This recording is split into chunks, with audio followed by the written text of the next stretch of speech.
বিএনপির সিনিয়র যুগ্ম মহাসচিব রুহুল কবির রিজভী অভিযোগ করেছেন, সরকারের কিছু উপদেষ্টা যাদের বয়স নাতির সমান তাদের কারণে অন্তর্বর্তী সরকারের ভাবমূর্তি ক্ষুণ্ণ হচ্ছে।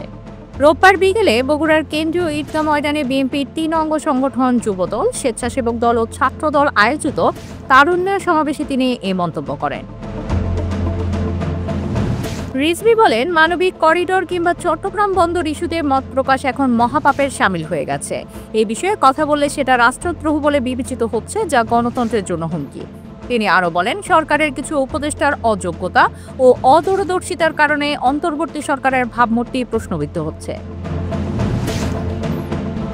সমাবেশে প্রধান অতিথি হিসেবে উপস্থিত ছিলেন বিএনপির স্থায়ী কমিটির সদস্য নজরুল ইসলাম খান। তিনি বলেন, কোনো দল নিজেদের স্বার্থে নির্বাচন পিছিয়ে দিতে চায়, তবে আমরা সেই চক্রান্ত প্রতিহত করব তারুণ্যের শক্তির মাধ্যমে।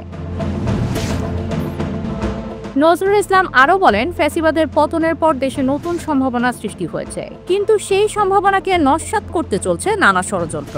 আমরা গণ আন্দোলনের মাধ্যমে পতিত সরকারের পতন ঘটিয়েছিলাম, এখন তারুণ্যের নেতৃত্বে সামনে এগিয়ে যাব।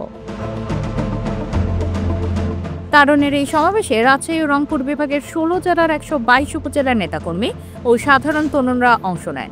বৃষ্টি ও বৈরী আবহাওয়াকে উপেক্ষা করে দুপুর থেকে খণ্ড খণ্ড মিছিল নিয়ে সমাবেশ স্থলে হাজির হতে থাকেন তারা।